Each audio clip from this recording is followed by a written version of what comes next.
I want to work for clients that aren't comparing the bottom line dollar amount apples to apples. When you're dealing with high-end renovations, it's not cut and dry. What's up, everybody? Welcome to another episode of Handforged. We are here again with Mark Collier. First return guest, correct? First return guest. So first guest and first return guest. Appreciate that. Which is pretty interesting. I think it's pretty accurate. I guess so, yeah. Yeah. I'm glad to have you on again. Thanks for coming on. I'm happy to be here, kind of. Kind of. Mark's not that happy Excited to be here. I was messing with him a little bit before the podcast. He's not happy with me right now. He doesn't think I'm focused. He made me carry his coffee on the way in like he was really important or something. I mean, I am fucking important. But I was trying to get video of you so I can make a cool video. But now I'm not even going to tag you in it. It's just going to be me. I'm going to fucking put one of those like fuzzy things over your face so they can't even tell who you are. All right, so we brought Mark back on just to kind of talk about some stuff that he has going on and some stuff that me and him have kind of been talking about. Before we get into that, I'm Frank. I am the host here at Handforged. We started this podcast about a year ago.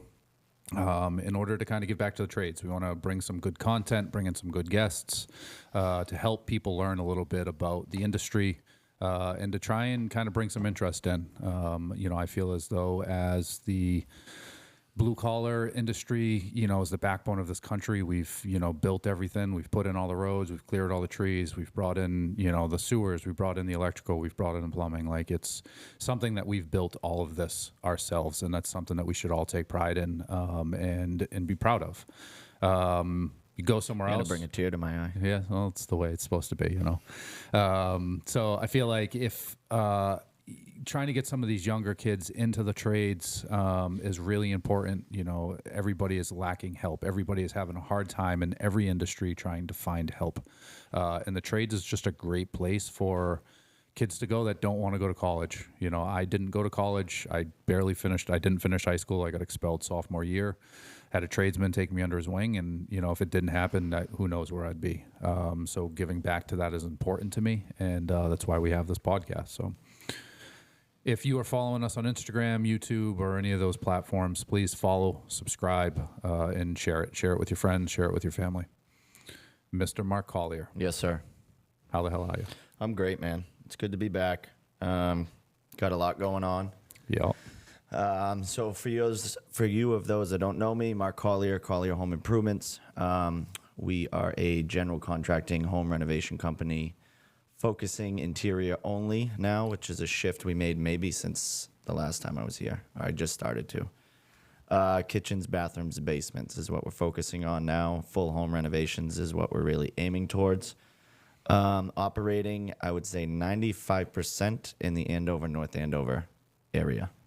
Very fortunate to have that tight circle. It's probably more like 98%. Yeah. Yeah. I have one project in Salem this year, and literally that is it. Yeah. We're booked I just landed a job this morning in North Andover, triple bathroom. That'll put us into pretty much December. And I have one job in Salem this year. That's it. Salem, New Hampshire. Yeah. And it's, I think a big reason, like I went to a job in Boxford the other day. I'm driving out there. I recently had moved up to Wyndham, so it's a hike for me now to get into Boxford. It's like 45, 50 minutes. And I'm driving through there, and I'm like, why am I even going to look at this? Like, I know I'm not trying to do this and then bounce back to Andover and all this. And it just came to the point where I'm like, as long as I'm comfortable booking out, I'm going to stay true to that area. The building inspectors are awesome. The clients are awesome. The towns are great. But a lot of it is just trying to continue to grow in those areas. Yeah. And there's a good mix between the two. Andover's got a lot of old homes, so every now and then you'll get a 1900s home that challenges you in a bunch of different ways. Or you'll get a North Andover, 3,000 square foot colonial that was built 15 years ago and is just outdated. And, those are fun too because a little easier on the demo and rebuild of it. Right. But you're able to kind of work with a little bit more. So it keeps you on your toes. It's not like you're continually doing the same thing. But I think a big portion of it, too, is really the building inspectors, the building department, because they can make your life a living hell. For sure. And I'm kind of dealing with that somewhere where I'm trying to do another project right now. I'm not going to, but it's like the archaic way of going to town hall. I went there this morning. Got to meet with the planning guy. Oh, he's out today. Can I set up an appointment? No, it's counter hours only. So I literally have to go there between 8:30 and 9:30 and hope nobody that else he's is there and hope he's got time for me Right. and show him pieces of paper. That's bullshit. Instead of like Andover, North Andover, a lot of towns are doing this. It's all online. So you upload everything, and it's emails, and it's convenient. You can answer an email right now for somebody. Yeah. But also, it's building the relationships with those building inspectors, and they know what to expect. I got both their cell phone numbers, so I don't got to deal with a 10 to 2 inspection window and sit there for 2 hours. They'll text me, we're 15 minutes away. I'll shoot over because I'm, again, in the area and go meet them. And to me, that gets back to efficiency. So if I got to do a project and waste a half a day waiting for an inspector to show up, and then he's going to bust balls about X, Y, and Z because he doesn't know me. Right. Let me ask you a question, though. So every contractor out there would die to be able to stay in one area. Let's call it a 10-mile radius. Yeah, I know. How do you think you've been able to do that? I'm fantastic. No. Dude, we talked about this last time, man. It's communication. It's really that's my number one with this company. So, And it just really is. And you got to have a personality. You got to relate to people. how does that keep you in one area? I mean, it's just putting out a product, man, and leaving a lasting impression on that family or that client. That's like, because you have a lot of repeat business. that's everything. Yeah. Okay. Yeah. Like the one I landed this morning was a basement we did 2 years ago. Right. Now they want us to do all 3 bathrooms. Just did Smithshire, the job I was showing you. Yeah. They're talking about maybe doing something down the line. And that job was a cool project because we renovated for this family. The wife had grown up in this house, bought it from her parents, and we completely flipped it around to fit her young family. And I left yesterday, and I had a running joke with I think she's 2 or 3, their daughter. Like, she had to give me a high five when I'd leave. And, sometimes she would. And it was this big thing every time I showed up. And then I'm leaving, and she's in the window waving bye to me, Yeah, I love that. They're going to recommend me to, and I loved going there every day just because of that. Right. So, to be honest, like, it's just the product we put out. The people that go into these people's homes as subcontractors, that I'm lucky enough. And then it's, Facebook.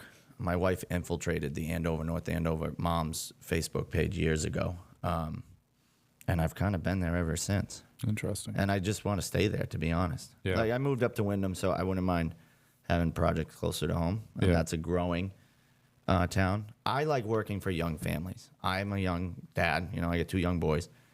I like working for them because it's, 1, a potential client for life. 2, they're ingrained in the community with sports, school, dance, whatever it may be. So they know a bunch of other young families. It's true. So you do a great job for one family. That guy could be the basketball coach for the town. Right. And how many people want their bathroom or kitchen done? Yeah. And if he has a great experience with you, you're going to get the best recommendation you can get. Right. And if they're close with that person and they come back and say, hey, we got 3 estimates, Mark was awesome, but he's the most expensive, just say.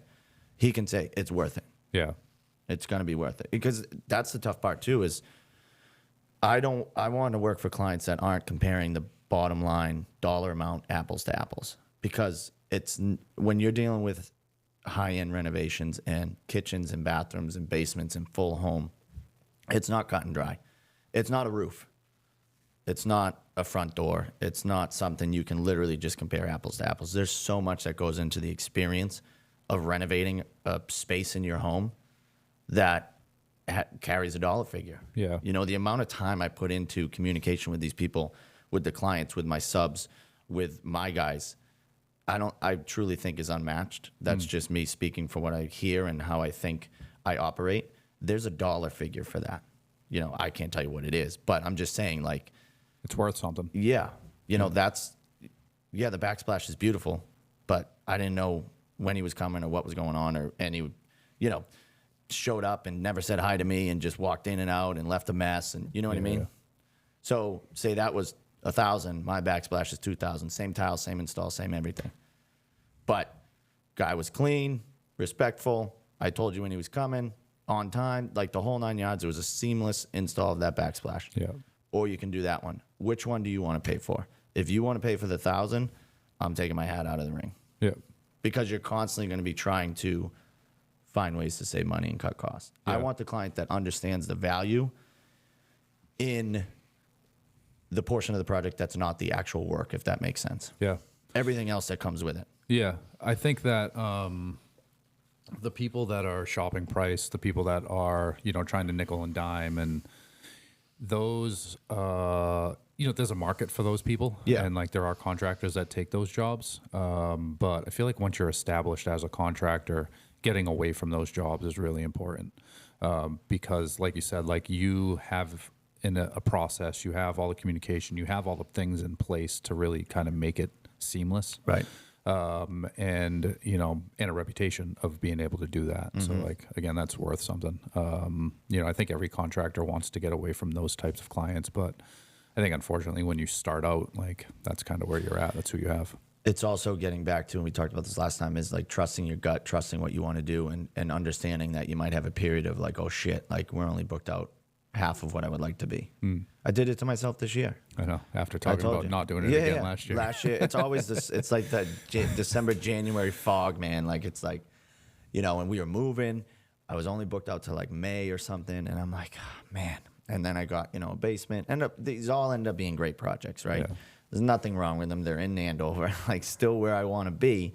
But again, like I want the big kitchens. I want the 3 to 4 month projects. Yeah. Where I'm sitting down and we're going through it, and there's a lot of details to cover, and those are fun to me. The set it and forget it in and out stuff is just not. I don't know. It's mundane or something at this point. But going back to like, if you want to work in a certain area, you only want to do this. Like, there's definitely a period where you got to like hold your breath and just hope that you passing up on a job in Georgetown or you passing up on a deck isn't going to come back to bite you. Right. And I've done it 3 years now, and it hasn't. So Just let me being patient. Let me ask you a question. Would you prefer to do full first floor renovation outside of the area that you want to be in, or a bathroom renovation or a 2-bathroom renovation in an area that you want to be in? Like, which job would you pick? It's a great question. How is the same, like, clients great? Yeah, let's say same client, both jobs. Building inspector's great. Yeah, well, I guess That's a huge kinda piece weighs of the into pie, it too, dude. yeah. For someone in my shoes, okay. it's All right, so let's say same building inspector, same client, just a location thing. just location. I'd thing. take the first floor renovation 10 times out of 10. Yeah.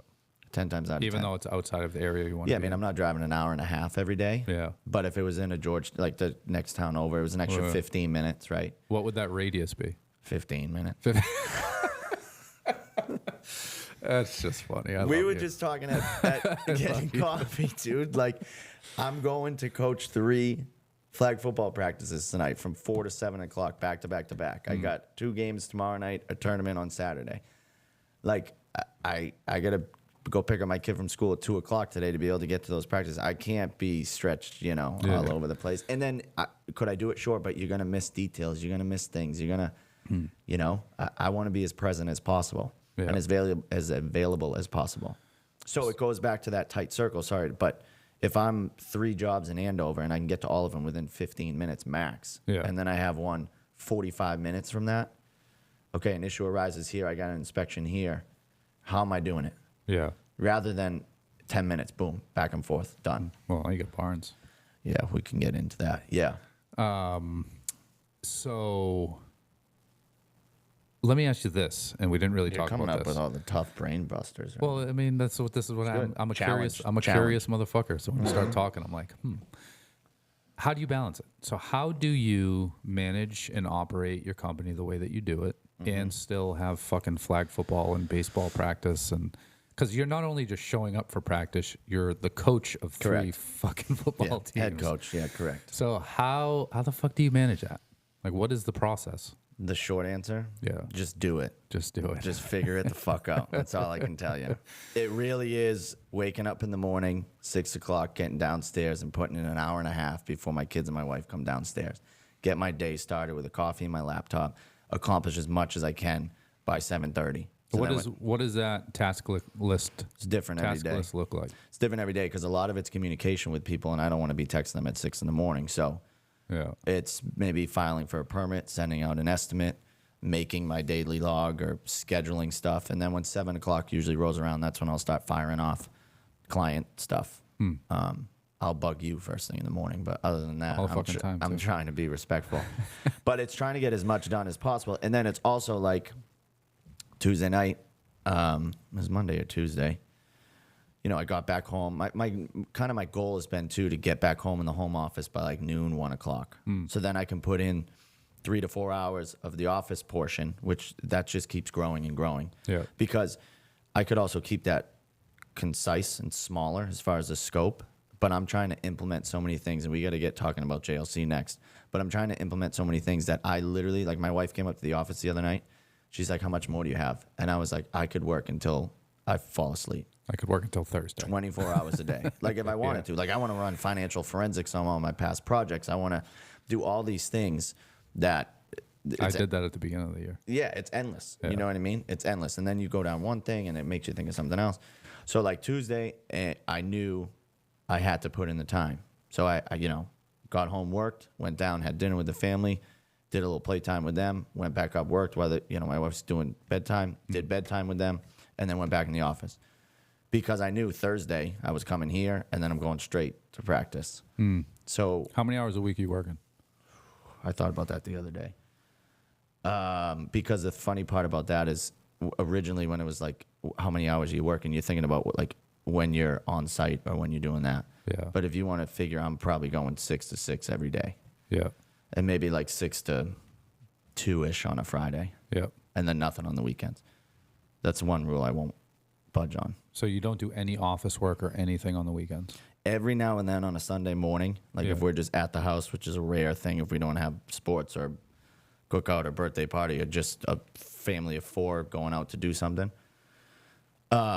Yeah, I'll pop open a laptop and just kind of shoot off a couple things to make my Monday morning not so much a smack in the face. Yeah. But it's not prioritized. It's only if like the kids are just hanging out and Yeah. wife's hanging out. And you get like a little task or something. yeah, to do, whatever. And then you just feel on top of it. But that's one thing I won't do. So Friday at 2, it's done till Monday morning at 6 when I wake up. Now, if I get a text or a call, like I'll answer those. Yeah, yeah. Like my phone's never off in that aspect. But I'm not doing estimates, scheduling, permitting. Like I'm not doing any of that stuff on the weekends. Right. Or site, visits and all that. We're strict. A couple of my trades will work Saturdays, but we're mainly Monday through Friday. Yeah. Because again, you're doing residential stuff, so like you want to give these families their Time house on the weekends. even though their house is somewhat torn apart Yeah. because we're renovating it. They need quiet time. They need to be able to wake up on a Sunday morning, like I'm talking about, being able to be in my sweatpants with my laptop open in the living room, Right. feeling like it's my house rather than the painters painting the ceiling over their head Yeah. as they're trying to eat breakfast. So What could you do? So say you're working 60 hours a week, 12 to, you said 6 to 6, so 12-hour days, 5 days a week, call it 60, call it 55 hours a week. What could you do in your business to limit more of that time? well, it's one thing. You just throwing up the soft pitch softball right here, what we talked about earlier. No, I just, It's what I implemented literally last week, and it was like a light bulb. it wasn't planned, I swear. So I had 2 full-time guys and then a bunch of subs as of last year when we did this. So you have 2 full-time employees and then your subs. Correct. And the scope of work those 2 full-time employees were responsible for was demo, site protection, demo, insulation and fire blocking, and then finish work, whether that's LVP, trim work, appliances in a kitchen, towel bars, medicine cabinets in a bathroom, like that. Yeah. Everything else covered by subs. I've since brought on a demo company because you're getting into bigger renovations where my 2 guys, who are 2 of my best friends for 20 plus years, I'm not putting them to, demo a whole first floor for a week. I did it once. Yeah. And I could see it that it's demoralizing. Yeah. And, that was an oversight on my part. I immediately brought on a demo company for that. And that was a hard thing because demo companies get a bad rep. I was able to find a company out of Rhode Island, very professional, big outfit that's not guys showing up in ripped jeans and smoking cigarettes outside. And you know what I mean? Like when you think of what a demo company is, they're just like anything else.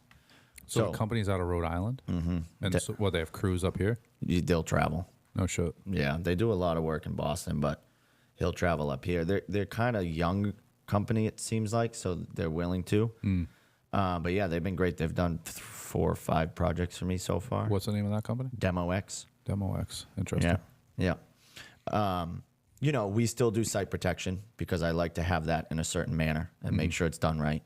And then there's still daily check-ins with that, obviously. And then I brought on our buddy Tim Davis, to do cabinets. But he's a finished carpenter that can do it all. So then instead of just having him for a week to do cabinets, it's like, hey, plan 2 weeks for this project.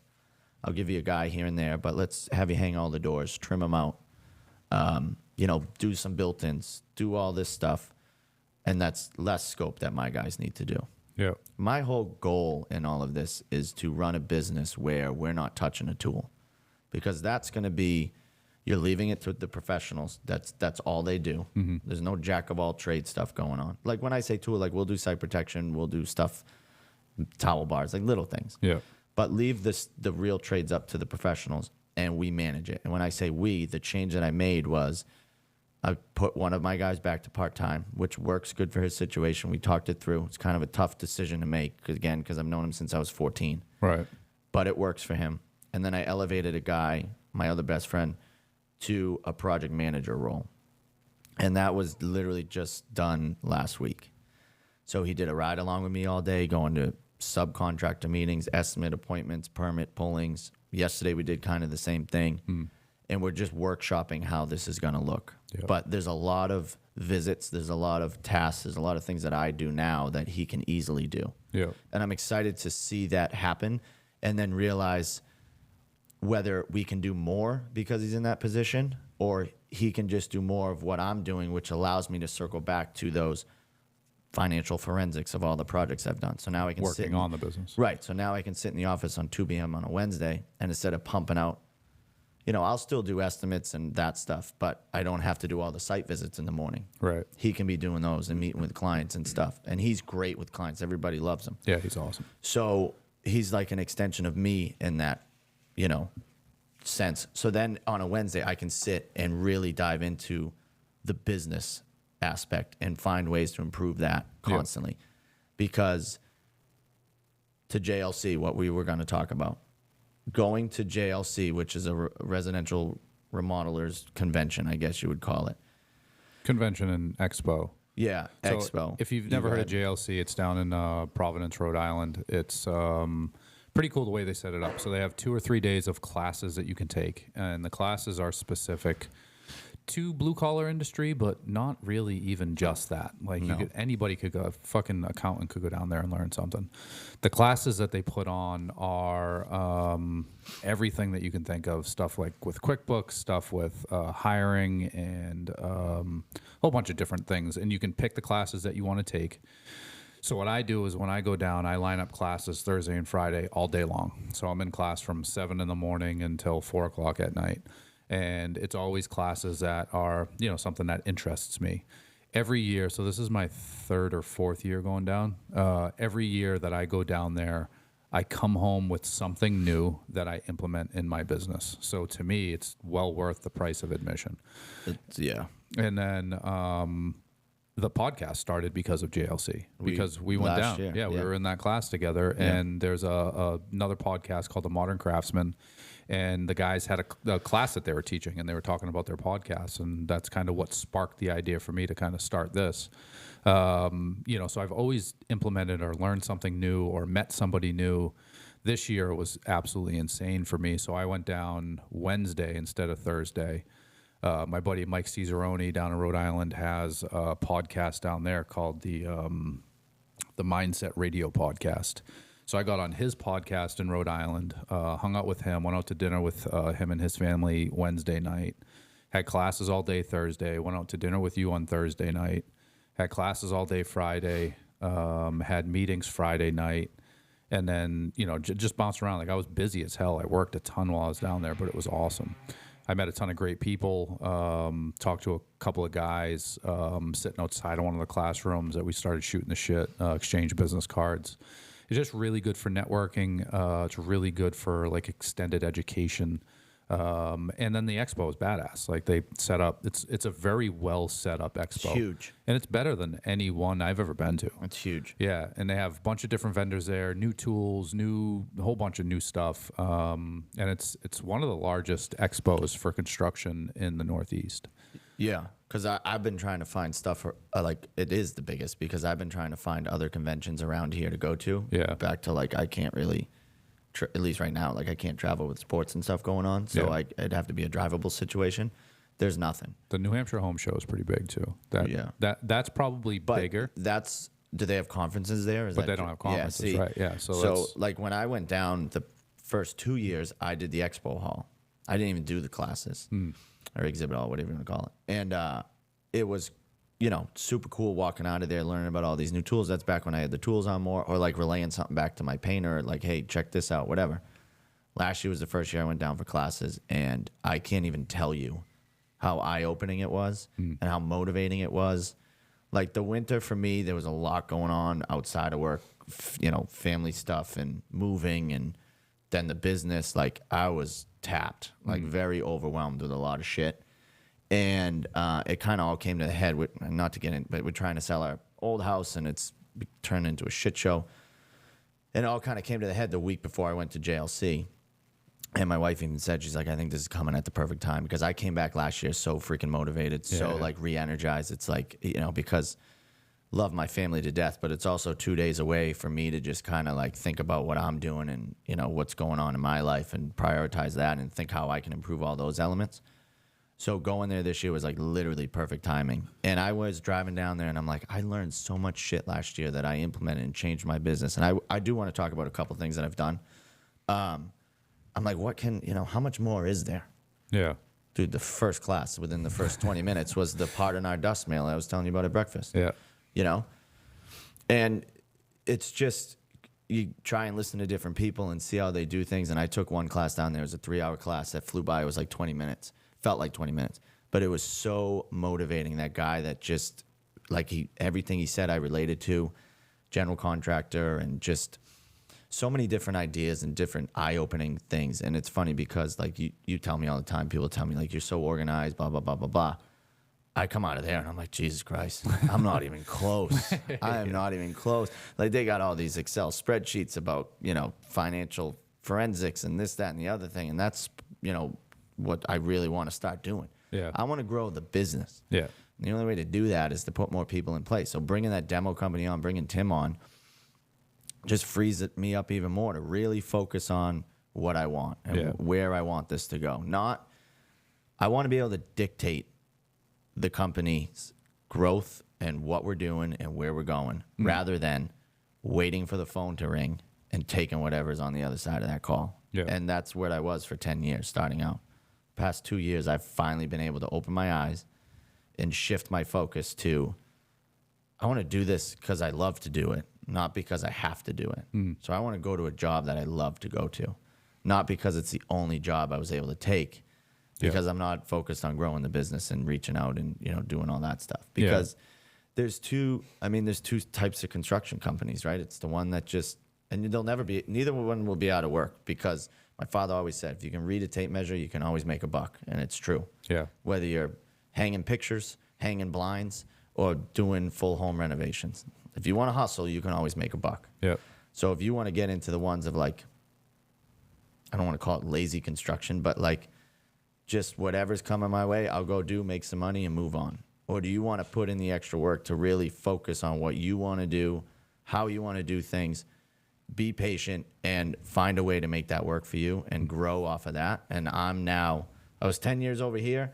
I'm now 2 years into this, and this is way more, motivating than the other one. Yeah, and it's scalable. It boils down to working on the business or for the business, and in construction. That's a great way to put it. In construction, it's hard to work on the business because, like, construction is hands-on. So it's, like, hard to build a construction company when you're not swinging a fucking hammer. And some people don't understand that. Yeah. And I didn't understand it. Yeah, most people don't when they start, I think. And again, like, going down to the JLC, that one podcast with those guys, it was like their main message was, like, focus on what you want to do. Yep. And it was just so and then just little things of, like, client baskets we do now at the end of a job. My wife, will put together a basket from Home Goods of If it's a, a black and white bathroom, towels and soaps and a little gift card to go, to Home Goods. And then if we do a kitchen, like a little gift card to go out to eat with, but, just little things. Yeah. That dust mailer I was telling you about, I created, the guy was talking about, it's like a part in our dust that you find the surrounding homes of the project you're working on. Get their addresses. She made a little mailer that pretty much says, we're going to be working in the neighborhood, doing a renovation for your neighbor. Really excited to start. You'll be seeing a lot of trucks, and people coming through, pardon our dust. We understand, it may be extra noise or extra commotion than you're used to. If there's ever anything you're concerned about, my name's on there, my emails, my phone number. Now, I'm hoping this doesn't backfire. Yeah, right. And I get Nancy across the street that just is nosy and just wants to bug me 24 times a day. Yeah. But we'll see. Inevitably it's going to happen, right? Yeah, you're going to get a few of those. I'll take one for the other 5. Like, we're sending out 6 for this big job we're doing. It's the 6 surrounding homes. And then I went and got little Dunkin' Donuts gift cards. And my wife put on there, thank you in advance, for your cooperation and understanding. Please reach out if you have any concerns. Breakfast is on us today. Yeah. So they can go and get a coffee and a muffin, and they're going there thinking like, wow. And then if there's ever an aunt, a brother, a fellow basketball coach, like whatever the situation may be, we're already a step ahead. Yep. Because they already have the experience. And then they're watching us work. So now this is also the pressure on me to relay to my guys, like, listen, I've put my name out to these 6 people to, like, call me if there's an issue. Fucking pay attention. Yeah, so make sure there's not an issue. Yeah, like, clean up this. But I like that. Like, now it's holding me Everybody ultimately accountable to really focus in on the details. So, like, now Barnes, like, go to that job every day at 2:30. Relay to this guy, he's got to clean up, Yeah. He's parked on the grass. Like, tell him to go park in the driveway. And just really hone in on all these details to the point where, like, 3 projects from now, it's in cruise control. Yeah. They know. They know. They already know. Because that's the other thing I sent out just yesterday morning that I created from JLC. Subcontractor agreement. Rules and regulations of being a subcontractor for Collier Home Improvements, if that's what you want to call it. Site cleanliness, like we leave a vac and a barrel on the job every day. Use them. Empty them every day. Put your tools in the smallest footprint possible in the kitchen or in the garage where we're storing material. Don't leave an extension cord across the room and hand tools all over the fucking place. Yeah. Because these people are coming home from a hard day's work, picking up their kids, again, young families. I could only imagine a renovation going to my home with my 2 nut kids that just want to throw the football around and run around. Yeah. So if there's shit all over the place, they're going to be confined to a little room. Yeah. Then they got to figure out a way to have dinner as a family and then do bedtime and bath time and all that stuff. So if the place is a mess, there's tools everywhere, like, it's a non-negotiable. Yeah. Then there's just other things on, like, it happened to me 2 weeks ago. I'm at flag football tryouts. I get a client calling, like, the plaster is coming back tomorrow. I hadn't heard.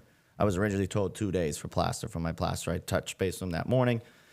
Had to rush out to tryouts. Didn't hear from him in the afternoon. She texted. So could I have left that till the morning? Sure. 9 out of 10 people probably do. Because, again, it's a balance between I need to answer this because it's going to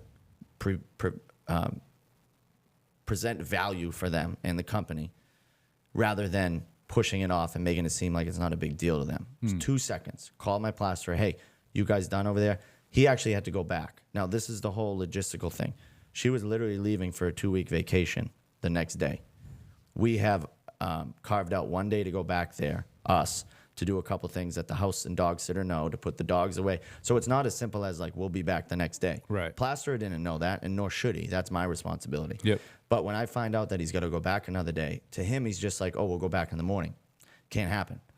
She's flying out. There's nobody there. The dog's going to be running through the house. So I had to schedule with him to come back on the Tuesday that we were going there, let the client know, yeah, he's got to come back, but I got him on the day that we're coming, so no interruption, no secondary day.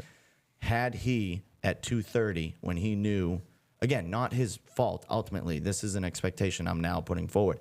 Had he, at 2:30, called or texted me and said, hey, we're not going to get through all this. We got to do one more skim coat on the ceilings in the basement. We'll be back tomorrow. Before I'm on the flag football field, when I'm still in work mode, I can handle all that. Right. Rather than, I might have just missed a stud at 8U flag football because I had to answer this phone call and go back and forth. So if I don't win the championship, I'm coming back in my plaster, and that's why. That's his fault. That's his fault. But I'm just saying, so it was this thing of, I now require daily check-ins. Yeah. And it's a simple thing. Just shoot me a text. Yeah. Like my painter did it the other day, just after I sent it. You know, we're 2 coats, everything. 1 guy tomorrow to do touch-ups. We'll be out of there by day's end. Perfect.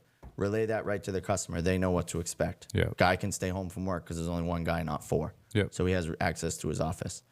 Again, had I not known that, he would have never had that opportunity. It made his life a little easier that day, meaning the client. Or he asked me 8 o'clock at night as they're finally settling down after dinner, putting their kids to bed. Hey, is anyone coming? Now I can't get in touch with my painter. Right. I find out first thing in the morning, oh, I'm already going to the office. We have to wake the kids up. Whatever it may be. It's the smallest detail in that shit when you're dealing with people. You're working in people's homes and they're still trying to live there for the most part. For the most part. Sometimes it's big enough they can move out, but young families, like you can't move out with 3 kids. Right. For 2 months makes during sense. the school year.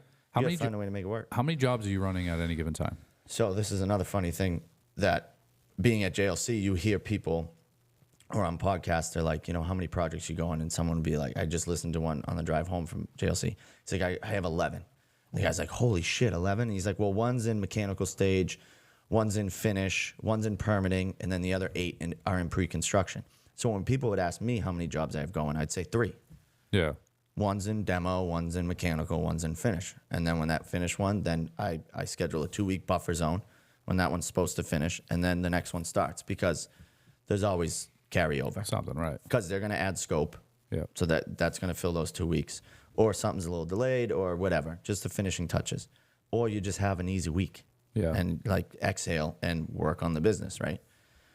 But when he said that, I figured out I have 14 projects going right now. Because we're booked. We have 1 more slot for this year. Then we're into 2026. But So- as far as like construction goes in the work, 3 you to usually 4. have 3 or 4. 3 to 4. So you're managing 3 or 4 different projects that are all at different phases. Yeah. And you want every one of the contractors to contact you every day, day's end, to let you know where they're at. In a perfect world, yes. Is it, so that's not too much For me to deal with? for you to deal with? Yeah. No, because the flip side is, again, finding out in the last minute about somebody needing to come back Yeah. or anything like that. And, another one was like, if you're going to be 10 minutes late or an hour late, like, please let me know. Because a lot of the times the client's waiting. Because if a painter's at a job for 2 weeks, the client's going to get to know my painter. Yeah. Right? They're going to talk about things that I'm not aware of, little small details that I'll find out when I go on site. But hey, can you touch this? Are we thinking about whatever it may be? So if they're knowing the painter's coming and he says that day, hey, I'll be here at 8:30. And again, the client's like, all right, I can wait. I don't have a meeting in the office till 9:30. Painter's running 15 minutes late. To him, not a big deal. He's got the whole day ahead of him. Yeah. If that guy's waiting for him to come there at 8:30 because he wants to point out this or ask a question about that directly to the painter because it's a quicker answer rather than going through me, going through the painter back to him, and it's on site visually, that 15 minutes is huge. Yeah. Now that guy's stressing out about getting to his meeting, sitting in traffic, whatever it may be. Had at 8:15, I find out he's 15 minutes late. I relay that to the client. He makes a decision. Yeah. Do I want to stay? Can I stay? Or should I hey, just take off? this is what I wanted to talk to him about. Can you, get on site today or talk to him about it and then let me know? Yep, no problem. Such a small detail that can, again, go back to why am I in Andover, North Andover so many times? Maybe it's because I'm trying to think of all that shit. Because the project's still going to come out great. But if there's 5 examples of people running late or tools all over the place or the vac's not empty or the barrel's not empty and someone walks by and there's just, trash in the barrel, something so small that the electrician might not think about. But someone might be like, love to see an empty barrel and a vac and a nice stack of tools in the corner every night. Yeah. And when I sent out that subcontractor agreement, I was like, because a funny thing in one of those shows I talked about, he's like, so he did like $10 million renovations. Home build. And he's on a build for 2 to 3 years because that's what they are, right? And it's just one job. And I'm like, damn, that's a dream job. Yeah. Granted, he works for someone, but imagine just being on one job. Yeah. And Every really, day. like he's like, I can get so detail oriented, and that's ultimately like what I want to be able to do is just every little freaking detail I am on top of. But it's impossible sometimes. I'm talking like where you're nailing base, like a schedule of that. Like I want to be super, super detailed. That's how you get the high end custom jobs. Right. Putting in those details. But anyhow, he's like, I'm on these jobs for 2 to 3 years. I see these subcontractors every day, more than my family on some weeks, if you think about it, right? I do not become friends with them. Because if I need them to do something, you're changing your relationship. Yeah. Someone you go and grab a beer with on a Friday, and then you're like, why didn't you clean up? Like, you can only get that message across to them in one way, and that's buddy buddy. Or you try and be boss man, and then they're like, who the fuck is this guy? Yeah. Like, we're peers. Yeah. Because we're hanging out. Yeah. So when I sent out that subcontractor thing, like, I drove out of there, and I'm like, shit.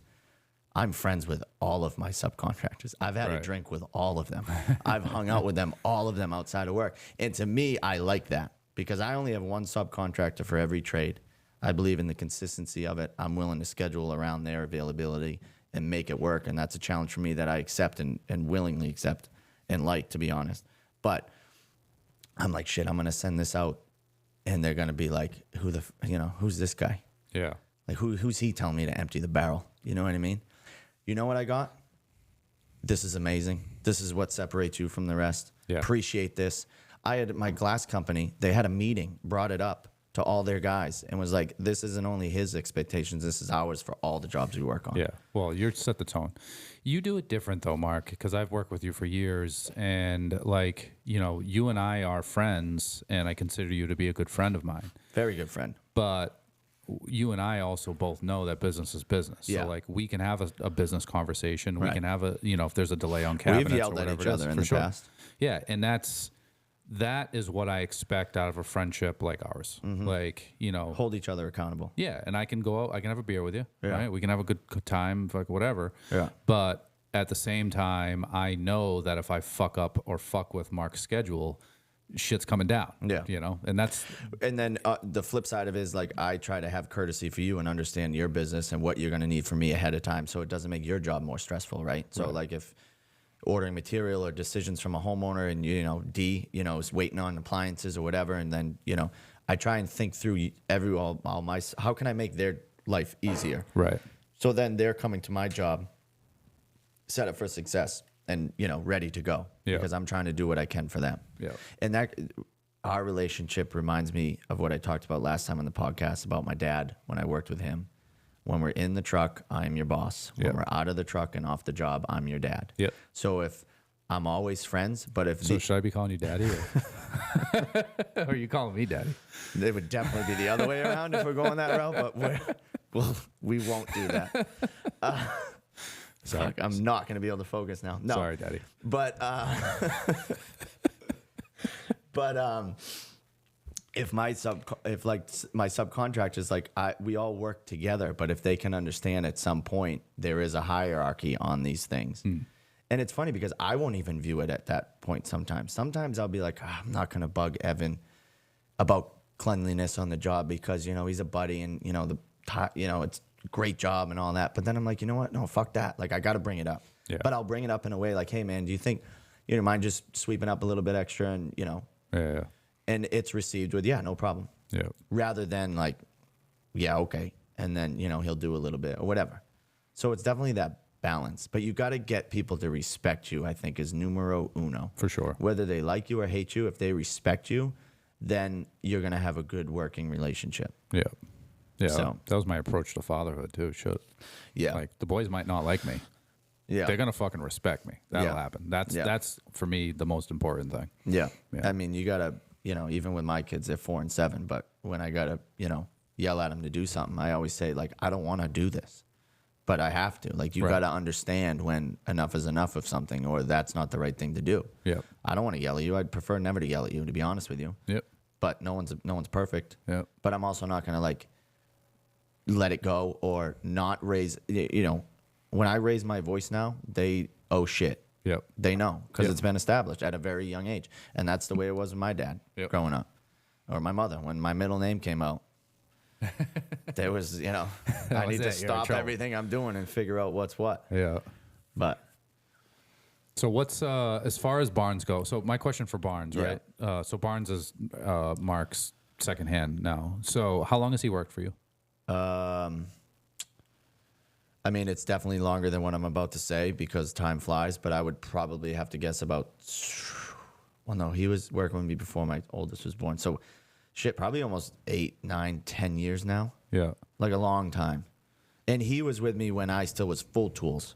I Yeah. only had a plumber and electrician. We were doing bathrooms, like we were doing tile. I still remember this one job in Concord, Mass that we did together that I wasn't getting dumpsters. So we had to leave the job every day at 12:30, drive all the way to the Methuen City dump to dump the shit. Yeah.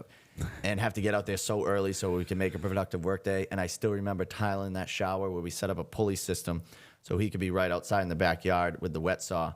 And I had something we used back in siding. We'd tie it to the staging with a little hook on the end. And I'd hooked a piece of siding. My dad would pull it up and hang it in the peak. We were doing that with tile. And I'm like, so he's seen it from there to where we are now. And he's slowly done a lot of these project manager tasks on his own. Yeah. Like he would stock the vans. He would, he showed me this client list he had that dates back years. Like every client, their name, address, garage code, kids' names, dogs' names. Yeah. Like, again, little details that mean you may think it's the smallest thing. It's the biggest thing to these people. Yeah. You go in and pet their dog and throw the tennis ball in the backyard for 5 minutes. You bring in their trash barrels. Yeah. You bring in their Amazon packages. Like, Yeah. changing. Like, they're like, wow, they're not just here to make money. They're here to, they care for what's going on. Yeah. So he's worked for you, call it 10 years, right? Yeah. Did he have experience before he started with you? No, well, not with tools. He ran his family's tire shop in Salem, New Hampshire. So he knew business anyways. That's why, like, he's ready for this role. Yeah. It was- So the reason I asked, man, is because like a lot of contractors that I know are looking for project managers. Like they're in a position like you're in, right? So they have a bunch of work, but they don't have somebody to manage the work. So they have Sure. to do everything that you do, right? Right. Get the jobs, do the estimates, do the management, all that type of stuff. And everybody needs like a right-hand man. That's So- exactly what he is. And the best way to do that is to bring somebody from in-house in to do that, as opposed to trying to go out and hire somebody to do that. So, like, back to the JLC, you hear all these companies speak, and they got an estimator. They have 3 project managers. Granted, they're probably doing 3 times the business I am, but they probably had the same setup when they were at my Just level. started, yeah. And estimators, project managers, friggin' bookkeepers, like everything. Yeah. Like I'm doing all of that, every bit of it, schedulers, everything. So, to your point of like, where can you find a project manager?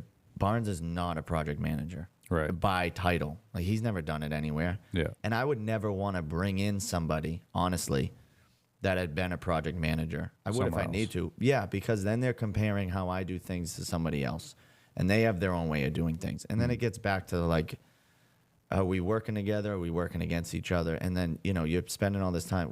Like this is just going to be a natural Right. progression. And again, over the past 2 years, where we brought the demo company, we brought the carpenter on. Like there was days. This was really when I came up with this. Literally 2 weeks ago, a week and a half ago, in my office one night. It was. People say the weight lifted off your shoulders. I've never experienced that feeling in my life until that night. Because it was like I was always scheduling because I had these guys, 2 full-time guys that were salary, because that was my commitment to them. They made a commitment to me. I made a commitment to them. You're getting paid whether you work 1 hour, 0 hours, or 8 hours, or 10 hours. 5 days, 3 days, 2 days, you're getting the same check weekend. Probably because they're my best friends, but also because I think that was the right way to do it. Because it's hard to have part-time employees in construction. Right. It's just it's just not gonna work. But what I had found is we're doing these bigger projects where literally demos done, and then it's all subcontractors to the end. So if I got 3 projects going, none of them are in the finished stage. What are these guys doing? Yeah. And I got to the point where I'm trying to schedule from the bottom up. And when I say that, how are they going to stay the most busy to justify paying them? And what that did was I'm sending them this place, that place, this place, that place, picking up material for 2 weeks from now, storing it somewhere, literally spending an hour a day trying to figure out how to keep them busy. What did that do? That made me even busier. Yep. Rather than being like, all right, hold on a second. What's best for the company and ultimately me? It's putting one of them back to part-time. So when I need site protection done, when I need a big tile order delivered, when I need whatever it may be, a second set of hands to go help Tim put cabinets in, I'll let you know the week before. I need you Tuesday, Thursday, and Friday. And then putting Barnes in a role where it's like, all right, you can do 1 through 5 for me that I was going to do tomorrow. And now I can spend more time on the business. But also what's happening right now, because it's in its infancy, it's more work than I had 2 weeks ago. Yeah. Because I'm trying to delegate, trying to figure out, is he ready to do this? Can he do that? It's not more work. I'm not making up work anymore to be done, but it's just figuring out, and also kind of holding his hand along the way of like things to look for. Like we talk about site check-ins. I gave him a punch list the other day. When I say go check in, like every day you're going to go to every job, whether it's morning or afternoon, sometimes double up. What I want you to look for, progress. So if hardwood floors are going down, how much are down? 75%, 80%? Are they getting ready to sand? Do they have any questions? Do they need something from us? That's number one. Number two, site organization and cleanliness. Is the ram board getting ripped up in an area? Can you cut that out, put a new piece down, tape it? Is the plastic all dusty? Should we wipe that down and put a new piece up? The garage, are there materials all over the freaking place? And can you organize them in a way where it's like, we're going to need tile next, then plumbing fixtures, then the big stack of trim. Put them in order, easy to get. So when the tile guy shows up, he's not moving a stack of trim to get to his tile. Yeah. Again, already pissed off day one he shows up. Rather than walking in that garage and boom, all the shit's right there, everything's labeled. He's happy, ready to go. The product's going to be better because of it. Yeah. And then it's just walk the job and make notes. Does anything look off to you? Does anything look weird? Is there a gap in the trim? Is only half the crown done and he's working on handles? Why isn't that crown done? To find out, the ceiling's off in that area and he's wondering what to do. He's missing a piece of, of the two-step crown that I wouldn't have found out because I'm not there, or till the end of the day, or till the next day when I show up. Yeah. Make note of that. And then go sit in the truck and call me before you leave and let's review everything you just did. And then he tells me about this. All right, go back in and ask Tim why that crown's not getting done. Oh, it's because we're one piece of two-step. Then I call you, need another piece of crown. Boom, done. Within that 10-minute window rather than over the span of 3 days. Yeah. And now he's going to come back. It's just... Now, long-term, though, Barnes will know exactly what the process is, know the people that he has to contact. Right. So then that's another thing that you don't have to do. So you're kind of doubling down on training him, getting all the stuff done. Yeah, it's ultimately training right now. Right. It is becoming a more, it's making me busier, back to the less busy thing. But I'm fine with that because it's fun busy. Yeah. This is me being a general contractor. This is what I should be doing, and this is helping someone progress and be better. Because the other thing with Barnes was when he sold that tire business, he was at a crossroads. Like he could have done one of two things. Could have gone out and forged his own path and got a desk job or done something else. He came and worked with me, and he's been there ever since and committed to me more than, like, he sent me a video last night. He went to Staples and got like calendars and notebooks and binders and all this shit. I didn't tell him. He did all that on his own. And he's like, I bought all this shit and we'll see what sticks. Yeah. So like the process of trying to figure out how he's going to stay organized and do his thing, I'm going to give him a couple weeks of like, do your thing and work through the kinks and find out what works for you and what doesn't. And then in a couple weeks, let's sit down and let's cross-reference how I do things, how you do things. And then let's find a way where we're seamless in that. Yeah. So back to like the site thing, when he'll know, all right, I'm going to, these 3 jobs. I don't have to say, there'll be some days where it's like, just do site check-ins and go, pick up this one thing and bring it to a job, whatever. Yep. And I found out yesterday, we went to lunch and we're talking about, we went to a job we're doing in a couple weeks. We have to recaulk their grout to their counter. Found out what grout it was. I didn't say anything. My tile guy reached out to me, my tile rep this morning, with a receipt for the grout. I didn't tell him to go pick it up. We're not doing the job for another week and a half. He just went and did that on his way home yesterday. That's what I'm talking about. Right.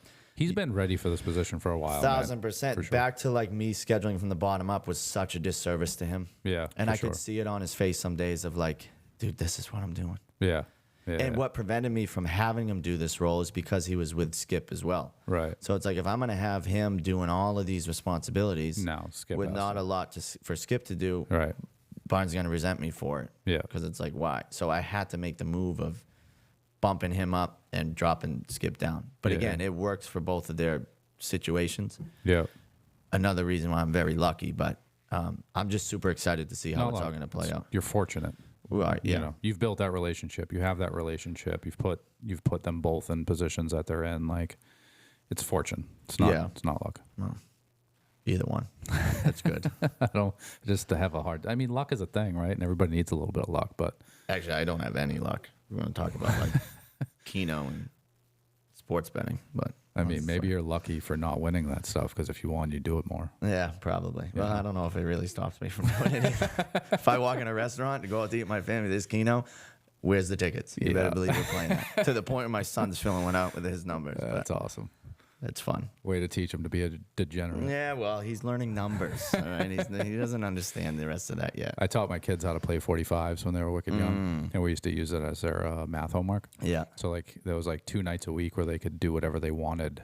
They could create their own math homework. So that was our 2 nights a week that we played 45s. That's and I awesome. taught them how to play 45s. Yeah. And we like changed the scoring on it just so like it was different math. But But yeah, I was always like, I'm teaching these kids how to play 45. They're like fucking 4 and 6.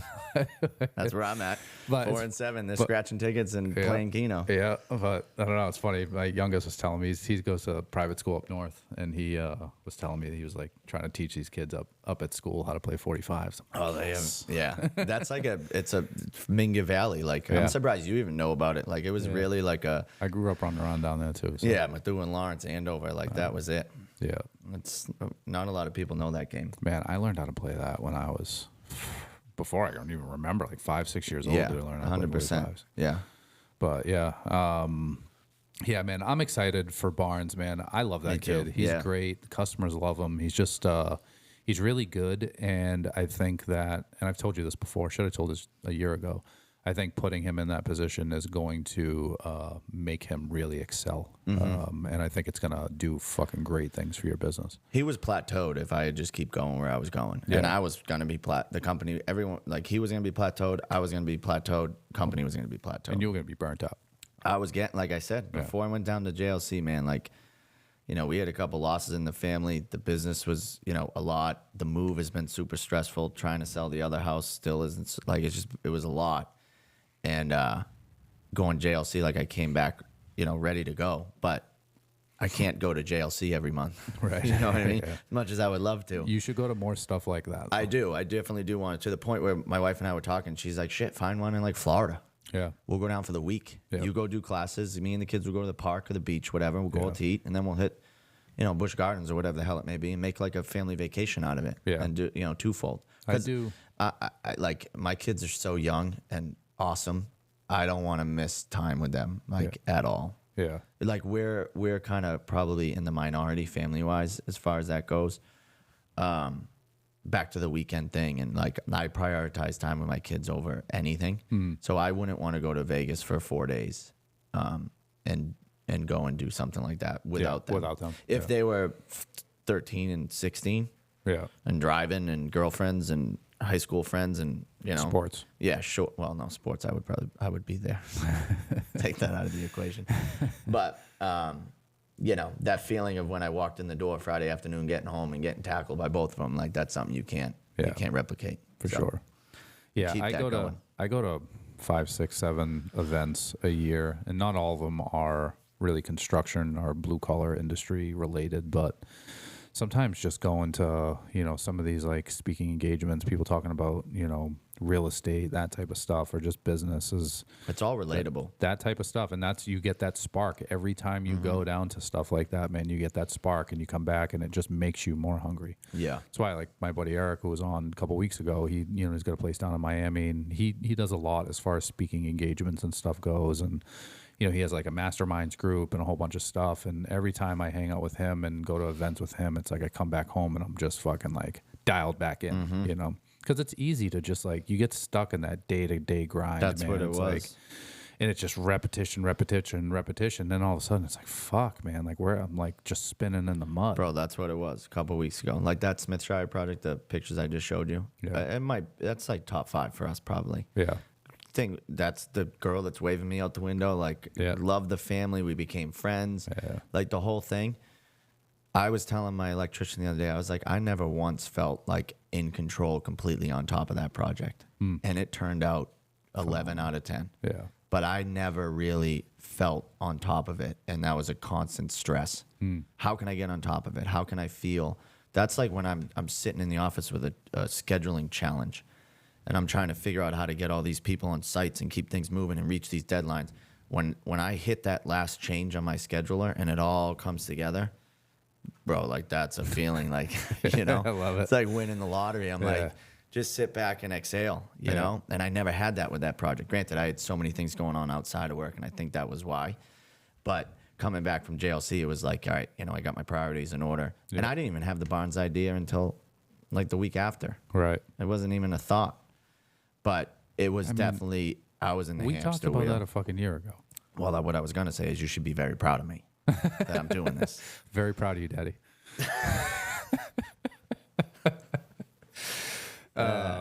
So as far as your subs go, how do you know the most? How did you find, or how do you have the subs that you have? So electrician's a fireman. I come from a family of firemen. So that one was easy. He's been with me since the jump. He was my first one. The one I've never had another tile guy or another painter, but he's literally been from day one. Vinny, Luciano Electric, the best. Plumber, around my age, from the hometown, big outfit. First job was actually January 2020, so found him just through that. My plaster and painter I found through another builder, Mola Builders, who also operates in my area. He's awesome. The funny thing is I've never met him face to face, but we talk a lot on Instagram. Yeah, I follow the show on Instagram. Yeah, so. he does incredible work, and he's been, we won't talk for 3 months. I'll just bounce an idea off him. And again, he doesn't know me from anybody, Yeah. but just always willing to offer his advice. And that's where I got painter and plasterer from. We should meet that guy. Yeah. We should like set up a lunch. All Yeah. three of us go grab some food or something. Yeah, he's like what I want to, Yeah. he's doing only what I want to do. Full home renos and big stuff. And then, the Demo X I found on Instagram. I think they reached out to me, or I might have, vice versa. Tile guy I got through my tile vendor. And like him too, like we coached football together after he started doing, so back to like becoming friends with people. Who else? Tim was through you. My hardwood flooring guy grew up with my dad and my uncle. Been doing it 45 years, so that was an easy one. And have you ever felt a need to like that's it. find another trades guy, like say one of your, Like a second plumber or something? or even just Or another replace. one, like, or like replace? Oh, I've replaced. You've My replaced. plumber is my second plumber. My plasterer is my fourth or fifth. That's it. What's it take for that to happen? So my plaster is a very easy thing to be messy, and like that's just a trade that these guys, Oliver Plastering that I have now, they actually did a project for NS Builders. I found out about, but dude, you could eat off the floor after they leave a job that they plastered. They're covering the walkways, the driveway from the van inside the house. Never mind, it's a sheet of glass, the plaster, and they're a big outfit, so they can, a 80 sheet job of a first floor for me is huge. To them, it's nothing. Right. A bathroom is like, pfft. So I can get them quick. So my last plasterer, I went through 2 of them. It was just poor workmanship. The one before was, he left the job like clumps of plaster all over the place. And this was like 5 years ago, so I was still, and I'm like, do you think you could clean that up? He literally said to me, I don't own a broom. I'm like, all right, well, that's the last job you're going to do. Yeah. No shit. He was like 50, So again, nice guy, but I'm like, well, so he was Bummer. gone. Yeah. Then I had another guy come on that said he was going to be there, wasn't. Plaster looked like shit. My painter was having to skim coat everything. So that's how I got Oliver. And that's it. Everybody else is stuck. I mean, maybe. And a lot of the people, it sounds like, came from your kind of inner network. Yeah. There's not like the demo company. I didn't know from anybody.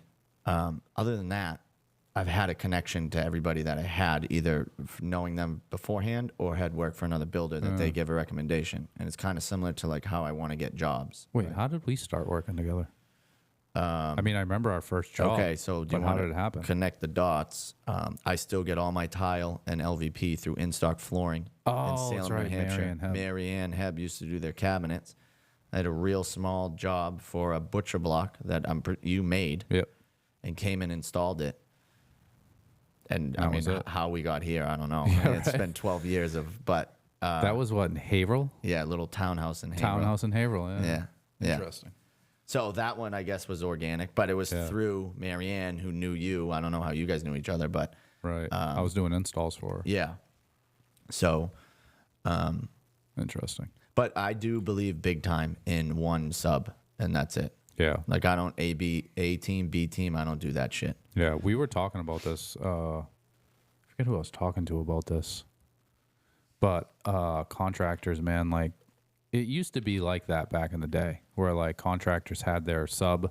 Yeah, That's who they used, and they just made the relationship work, and find a good one, keep them. Nowadays, man, like most contractors are not loyal. No. Because like my whole business model when I started was like I want to get a bunch of builders. Like I want to have a bunch of contractors because like, I love working with contractors, but they're trying to keep that relationship with every contractor is impossible. Like they literally just tell customers like, use whoever you want for cabinets or, and it's like I like put all this like investment of time into like trying to get contractors, and I'm like, you know what? At this point, like I'm going B to C. Yeah. Because I'm going to go straight to customers because I can market and do all that stuff better because of John over here. And when I get those customers, then I'll pick and choose what contractors I refer. Well, it gets to the point of the jobs. For me, it's the jobs I want. For you, it's the clients you want. Right. Right. Yeah. And I just think the A contractor, B, or 1 and 2, even if they're both the same, they operate differently. Like I know my plumber gets inspection the next morning whenever he's done. I know it, I know to expect that. I know all the little ways that all these guys run their business, do the work. So I know when I'm scheduling a 4-month project, how long they're going to need, how long I need to let them know ahead of time that I'm going to need them. Like all of this stuff, I know their inner workings. If I had 2 or 3 different guys and now I'm putting them together on a job, like they're not going to know how to work with one another. There's going to be different things. Like I have a project going right now in Andover that weather delays and stuff. Again, this is why I don't do exterior stuff, but it's for a buddy's older brother, a little porch we're doing. Sam's doing the building. And we had some delays with weather and stuff like that. And my electrician's on vacation for a week and a half going down to Disney. So I had it scheduled. He was going to be able to rough it in before he left, but he can't because of, the weather and inspection and all that. So I didn't want it to sit for 2 weeks because literally it's ready to be wired, but I can't, I didn't want to let it sit for 2 weeks. So I reached out to the homeowner and I was like, this is where we're in a pickle because I don't know. I know of other electricians. I know of plenty of them. I don't know. I've never worked with any of them. Yeah. So he said, I've had a company come out and do some stuff around the house, little stuff. Let me reach out to them. Reaches out to them. I make a connection. I tell them what we need for scope of work. I have to hound the guy 3 times, 3 mornings in a row to get me a quote. Already don't like it. Yeah. Because when are you going to get your inspection? He's obviously not on top of shit. Yeah. Or he is for other people, not me, because we've never worked together before. Yeah, so it goes back to that long relationship. So I was just a nobody. Yeah. And sends over the quote. Dude, it's like double than what I had budgeted. It's a small job. And I'm like, I don't even want to reward this lunacy or this incompetence or like I don't want to, just out of principle alone. So I had a site meeting with the homeowner the other day, and again, I've known him since I was like 5. But I'm like, Andrew, like, their quote came back in. It's literally double than what Vinny would be. It's just insane. It came up to be like $2,500 more. And he's immediately out of his mouth, he's like, I want to wait. And I was like, perfect. Yeah. Then let's just wait. So the project's going to sit for a week and a half. The old exterior is done, which is nice. But we can't wire it until Vinny's back. And for that, like, I'm excited. Like, I was dreading having to work with somebody new, even if it was a homeowner recommendation. Because a lot of times I worry about bringing someone on board. Like, yep, you're going to be good with these people. And then they fuck up. Yeah. And then it's on me. So that goes back to only having one subcontractor and knowing how they work. I know they can be in your home without you there. Mm-hmm. I know they can bring in your trash. I know all that shit. I didn't want to work with somebody else. You got a guy that you can call for referrals, right? He knows a couple of trades guys. But I won't because this was like, I've never run into it before. Yeah. I've never run into a scheduling conflict where something's got to sit dormant because someone's not available. Yeah. So this was a one-off. And I'm excited that I don't have to really go that route. And that goes back to the scheduling challenge. Yeah. If I wanted to load work in and be like, I'll figure it out come December, Yeah. I'll get somebody. The consistency is not going to be there, and it's going to make my job harder ultimately. Yeah, for Never sure. mind the work suffer. So Makes sense. but yeah. Makes sense. Anything else you want to touch on? No, I don't think so. No. I mean, yeah, probably, but I don't know how far we want to get into think these. about it later. Yeah, well, I got to be able to come back. Yeah. Can't talk about it all now. You're going to be the first third person? Yeah, First third person? First third guest? I'm in. Season 3? I'll come back next week, dude. It's fine by me. I'll come here every week. Oh, that's right. Barnes is going to be doing your job now, so you're going to have all this extra time. I wish.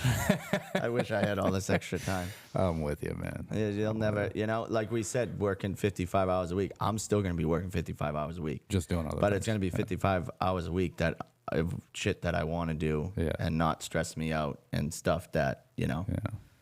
it's just, I'm excited for it, man. I hope it works out the way I see it. I know he's extremely more than capable. Yeah. And I think it's going to allow us to take the next step, because what my next step is, I want to get into home building or flipping. So these larger scale renovations, whether it's a full home build or taking a house from shit and making it beautiful and either selling it or keeping it in a portfolio of real estate and renting it, that's what I want to do. That's the next step for me. Yep.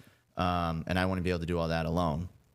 And that kind of goes back to the subcontractor thing as far as like being loyal. I'm still going to use my guys, and I know none of them are the cheapest. But if I'm flipping a house and I'm using all my guys and I'm making 15 grand less, 10 grand less, I'm still going to do it, because that 10 grand was because, the stress of bringing other people on board and hacks, for lack of a better term, the cheapest you can find to make the most money. Yeah. It's not going to work out. Yeah. You're going to be redoing shit. You're going to spend that 10 grand, whether it's in actual dollars to redo things or your time, and energy. Time is money. Stress is money. I live by that. I'm willing to pay for convenience. I'm willing to pay for more time that I have in my family, and more time as far as that night that I came up with that plan of having Barnes be my PM or whatever, whatever title. I just call him that because it's a cool term to use. But I mean, you can call him a project manager. That's what he's going to be. Yeah.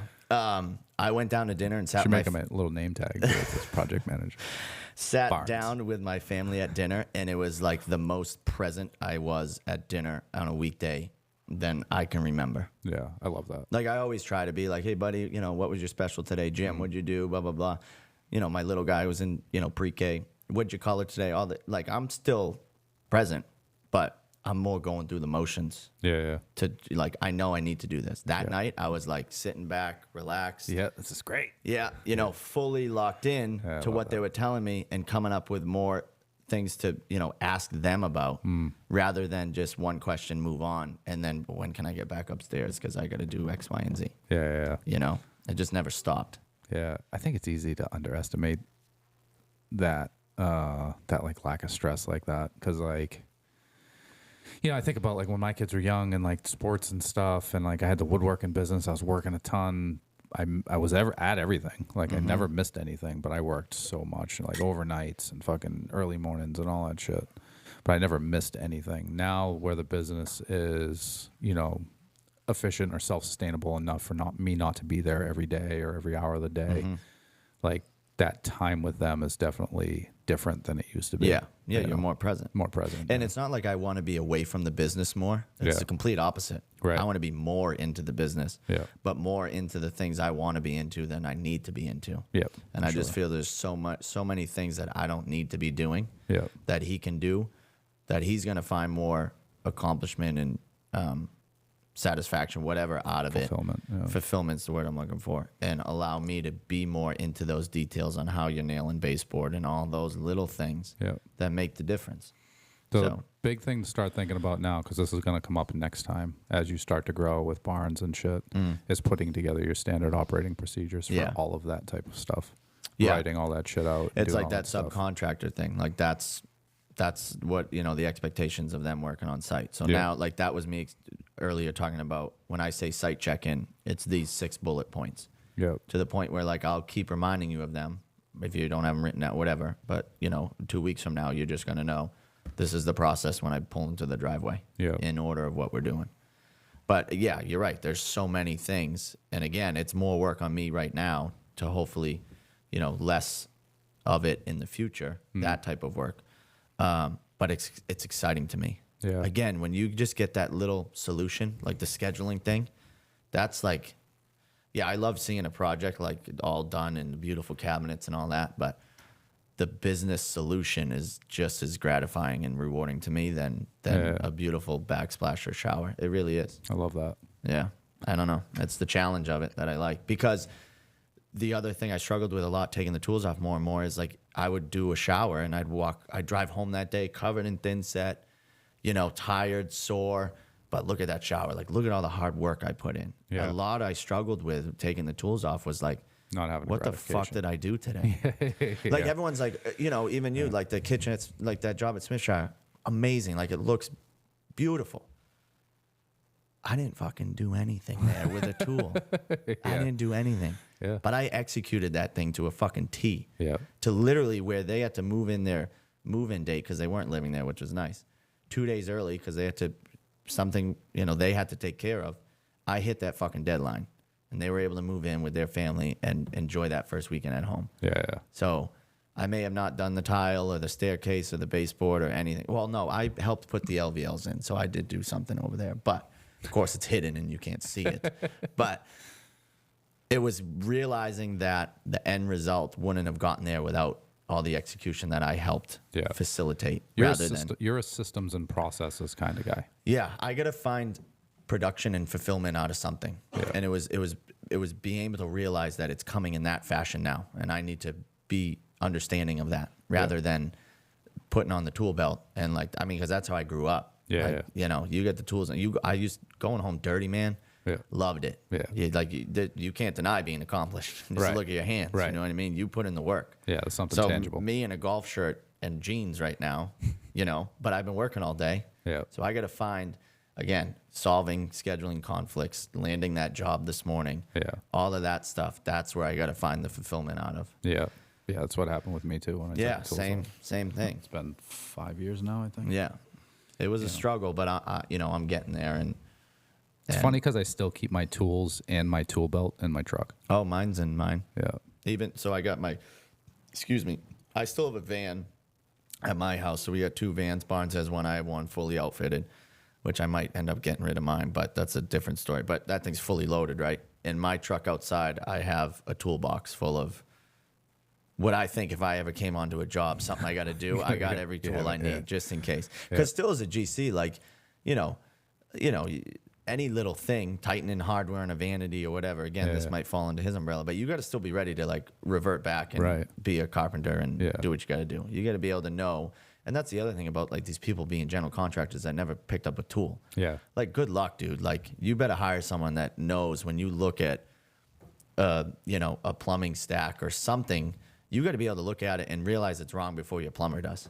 Yeah. You can't rely on them, as good as they may be. Truth. Because that is your job. Yeah. So if something doesn't look right and they just don't feel, again, this isn't my plumb. I'm just saying as an example, you open up a wall, the stack, and you're starting to see that cauliflowering on the cast iron or something, and you don't even know what that was. You think that's normal. You let it go, whatever, fine.